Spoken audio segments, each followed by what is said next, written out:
Assalamu alaikum, let's explore this Islamic topic together. Hey, so, you know how we were talking about different cultures and their traditions? Well, I was thinking about Islamic hospitality. And it's way more than just being polite. It's actually a deeply ingrained part of the faith, going all the way back to the Prophet Muhammad. Peace be upon him. It's seriously fascinating how it's evolved and adapted through time. Think about it, hospitality is mentioned tons in the Quran and the Hadith. The sayings and actions of the Prophet. It's not just about offering someone a cup of tea. It's a core religious principle, a way to show your faith in action. It's all about welcoming guests, showing kindness, and treating everyone with respect, regardless of their background or beliefs. That's powerful, right? Imagine the early Muslim community, often facing hardship and persecution, found strength and resilience through their unwavering hospitality, providing for a stranger, even when they had little themselves, was seen as a profound act of worship. It was a way of embodying the teachings of Islam: generosity, compassion, and unwavering faith in Allah's provision. They believed that by showing kindness to guests, they were, in a way, showing kindness to God. This historical con is key to understanding its significance. The early Muslim caravans, traveling across vast distances, relied heavily on the hospitality of others, providing food, water, shelter. These weren't just acts of kindness. They were essential for survival. The tradition of hospitality, therefore, built strong bonds between communities and helped forge a sense of shared identity, even across different cultures and geographical locations. Think of Abraham and Sarah in the Old Testament, who showed incredible hospitality to their unexpected guests, who turned out to be angels. That story resonates deeply within Islamic tradition, illustrating the potential blessings that come from extending kindness to strangers. It's a powerful reminder that you never know who might be at your door, and what unexpected blessings might follow a simple act of hospitality. Now, how does this ancient tradition manifest in the modern world? Well, it's still incredibly important. You see it in so many ways. For example, in many Muslim communities, it's common to offer guests food and drink, even if it's just a simple cup of tea or coffee. Often, it goes way beyond that. Sharing a meal is a fundamental part of social interaction. It's a chance to build relationships, share stories, and strengthen community bonds. Think of family gatherings. They're often elaborate affairs with tons of food, prepared with love and care. It's not just about eating. It's about creating a welcoming atmosphere where everyone feels valued and respected. This hospitality extends beyond the family too. Friends, neighbors, even strangers are often invited into homes, treated with warmth and generosity. There's a strong emphasis on generosity. It's not uncommon to see people offering food or assistance to those in need, even without being asked. This reflects a core Islamic principle of zakat, charity, but in a very practical, everyday way. Zakat is often monetary, but the spirit of giving and hospitality is intertwined with it. Of course, the application of Islamic hospitality changes depending on the cultural con. In some parts of the world, hospitality might involve elaborate ceremonies and rituals, while in others it might be simpler, more understated. But the underlying principles remain consistent: respect, generosity, and a commitment to showing kindness to others. And it's not just about physical hospitality. Offering your time, listening empathetically, and offering support, these are all important forms of hospitality. 2. In a busy, often disconnected world, taking the time to truly connect with another person, that's a precious gift. It's also crucial to remember that Islamic hospitality is not just about superficial politeness. It's about genuinely welcoming others and treating them with respect, even if they are different from you. This is particularly important in today's world, where we often encounter people from diverse backgrounds and beliefs. It's a powerful antidote to prejudice and intolerance. It's a way of building bridges and fostering understanding. So, to summarize, Islamic hospitality isn't just some ancient relic. It's a living tradition that's incredibly relevant today. It's a fundamental part of Islamic faith, a powerful expression of compassion, and a vital ingredient for building strong, inclusive communities. It's a beautiful reminder of the power of simple acts of kindness to enrich lives and strengthen our connections with each other and with the divine. It's a tradition worth celebrating and emulating, wouldn't you say? Hey, so, we were talking about Islamic hospitality, right? It's a fascinating thing, and it's way more than just offering someone a cup of tea. It's deeply rooted in the very fabric of the faith, going all the way back to the Prophet Muhammad himself. Imagine the Arabian Peninsula, centuries ago. Life was harsh, travel was dangerous, and communities were often isolated. Think scorching deserts, unpredictable weather, bandits. The whole shebang.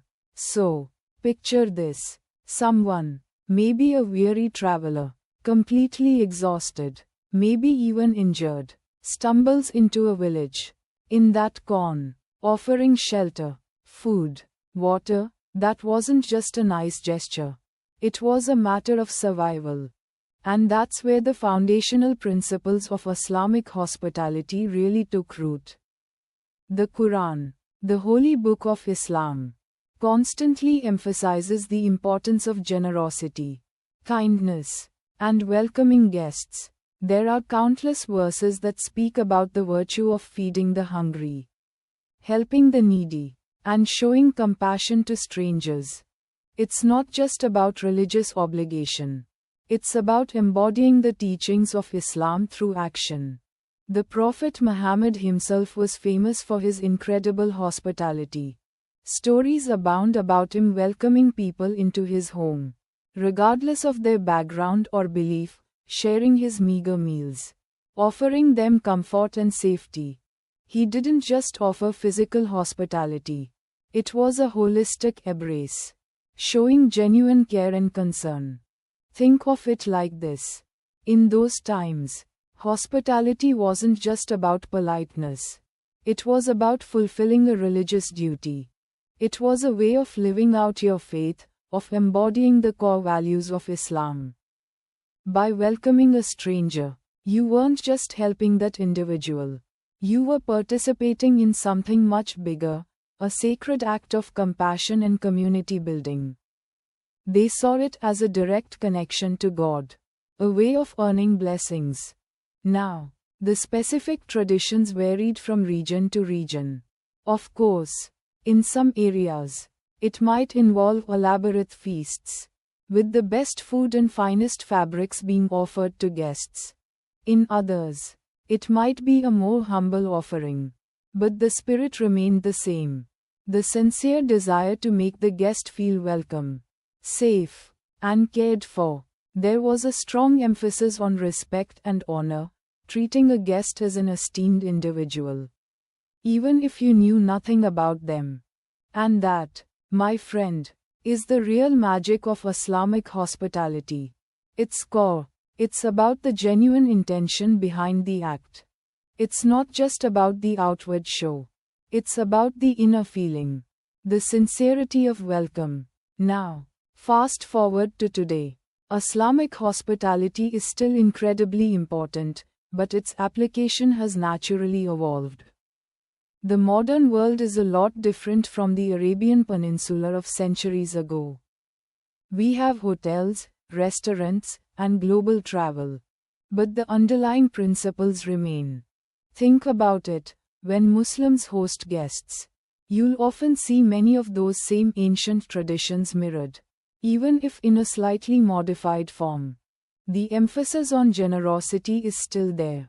You're still likely to be offered food and drink, perhaps even a place to stay.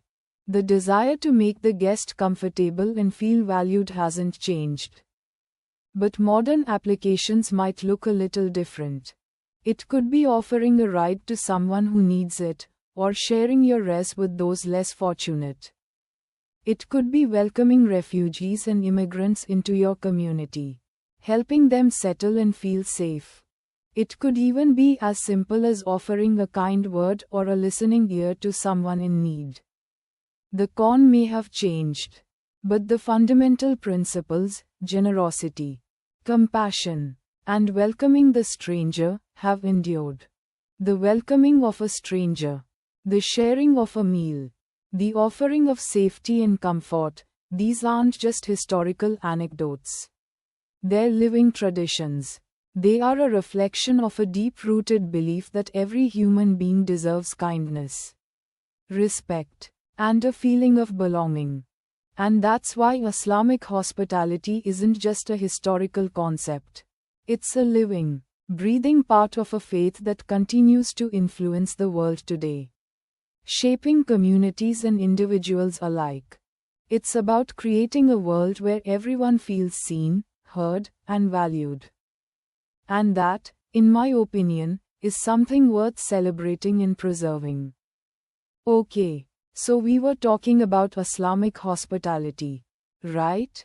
We touched on the basics, the importance of welcoming guests, the whole guest is a gift from God thing. But things get really interesting when we dive into the history and how it's adapted today. Think of it like this. It's not just about offering tea and biscuits. It's a deeply ingrained cultural and religious practice that's evolved over centuries. Imagine the Arabian Peninsula. Centuries ago, life was tough, harsh desert conditions, tribal conflicts. In that environment, hospitality wasn't just polite, it was a matter of survival. If a stranger arrived at your tent, exhausted and thirsty, turning them away meant possibly condemning them to death. It was a matter of human decency, of recognizing our shared humanity. But it also had a deeply practical side. You might need their help someday. And forging that connection through kindness was vital. The Quran itself emphasizes the importance of hospitality. There are verses that explicitly encourage generosity and kindness towards guests, emphasizing the blessings that come from it. This wasn't just a suggestion, it was tied to their understanding of God's mercy and compassion. Think about it, if God shows us such immense mercy, shouldn't we extend that same mercy to others? This idea became a cornerstone of their belief system and heavily influenced their social structures. So, how did this play out in practice? Well, the Bedouin tradition, the nomadic tribes of the Arabian desert, is legendary for its elaborate hospitality rituals, offering a guest shade from the scorching sun, water to quench their thirst, and food, even if it was their last meal, that was paramount. The guest wasn't just fed, they were honored. There were specific customs, offering the best seat, the finest food, and ensuring their comfort and safety. Refusal was seen as deeply insulting, a rejection of the sacred bond of hospitality. This wasn't just about immediate survival, either. Hospitality built connections, strengthened alliances, and fostered trade between tribes. It created a sense of community and trust in a world that could be incredibly unforgiving. A traveler knew that even in the most desolate landscapes, they could find refuge and kindness in the name of this powerful tradition. Now, jump forward to the rise of Islam. The Prophet Muhammad, peace be upon him, himself was a model of hospitality. Stories abound of him sharing his meager possessions with guests, treating them with utmost respect and compassion, regardless of their background or beliefs. His actions solidified the importance of hospitality within the Islamic faith and became a shining example for generations to come. But here's where it gets fascinating. Islamic hospitality hasn't remained frozen in time. It's a living tradition, constantly adapting to changing cons. You see it today in ways that might surprise you. While the desert tents are gone, the spirit of hospitality remains.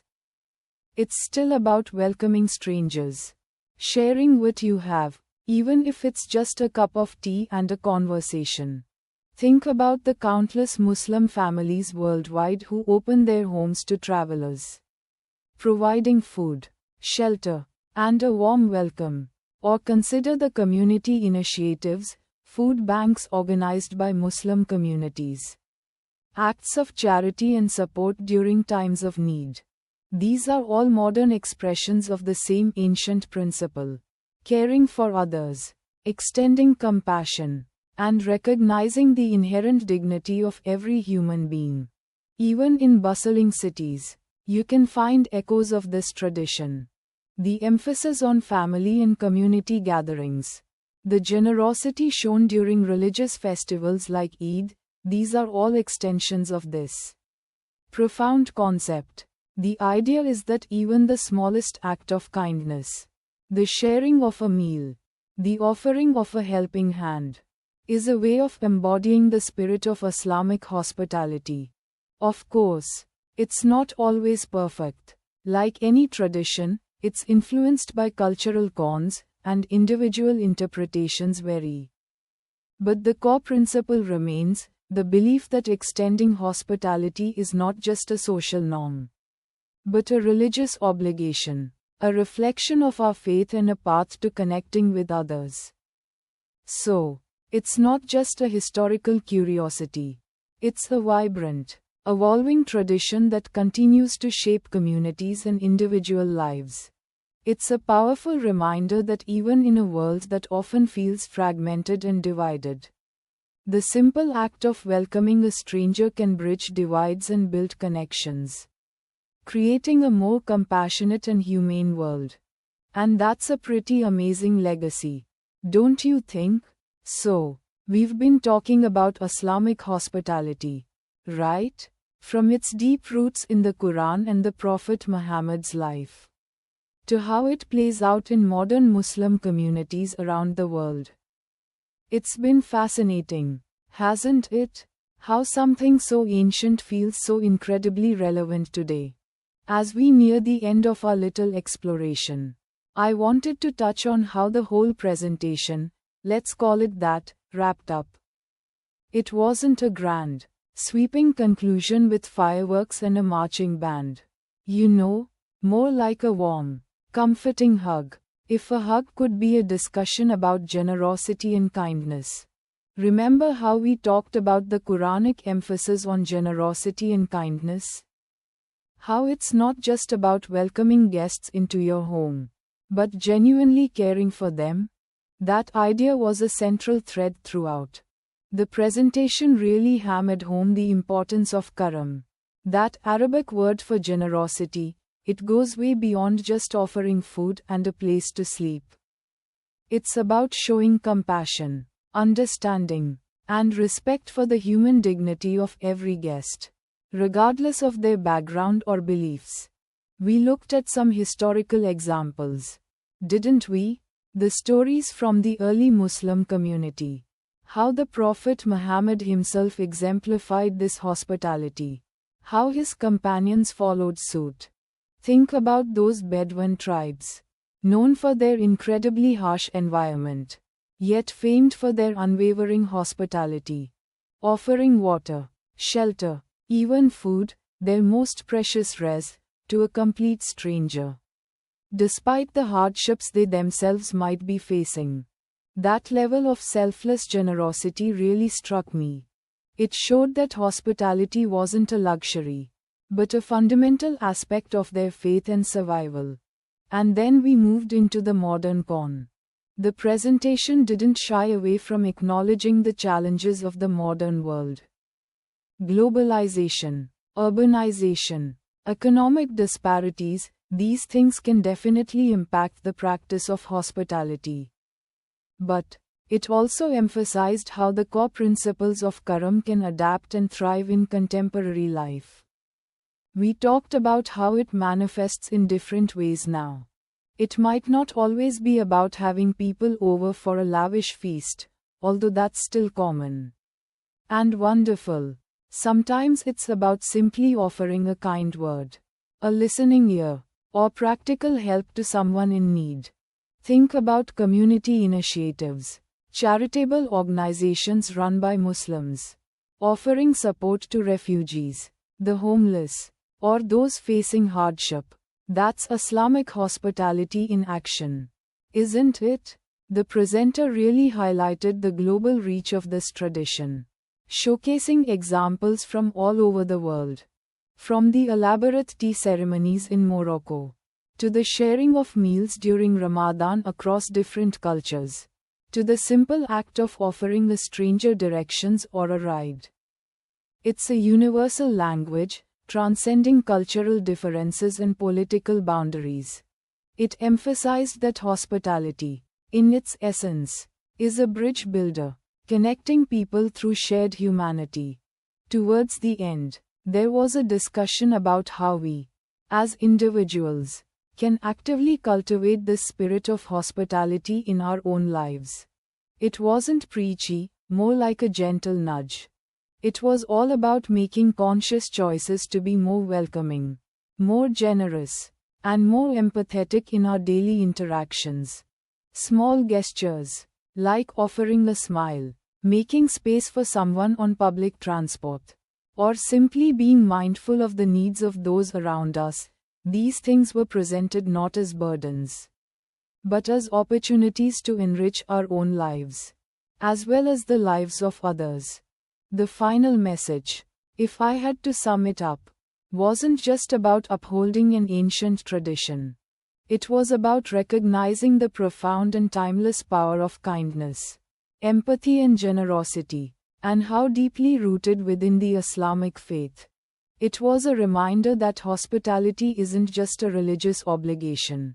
It's a powerful tool for building stronger, more compassionate communities, and ultimately, a more peaceful and just world. It left you feeling not just informed but inspired to act, to contribute, to be a little more hospitable in your own life. It was a really lovely, thought-provoking conclusion. It left me feeling warm and hopeful. How about you? Hey, so, we were talking about Islamic hospitality, right? Ancient traditions and how they play out today. It's a really fascinating topic. And honestly, it makes you think about how much our faith shapes our daily lives, even in seemingly small ways. Think about it, Islamic hospitality, Karam, isn't just about offering someone a cup of tea. It's woven deep into the very fabric of Islam, going all the way back to the Prophet Muhammad, peace be upon him, himself. He emphasized it constantly.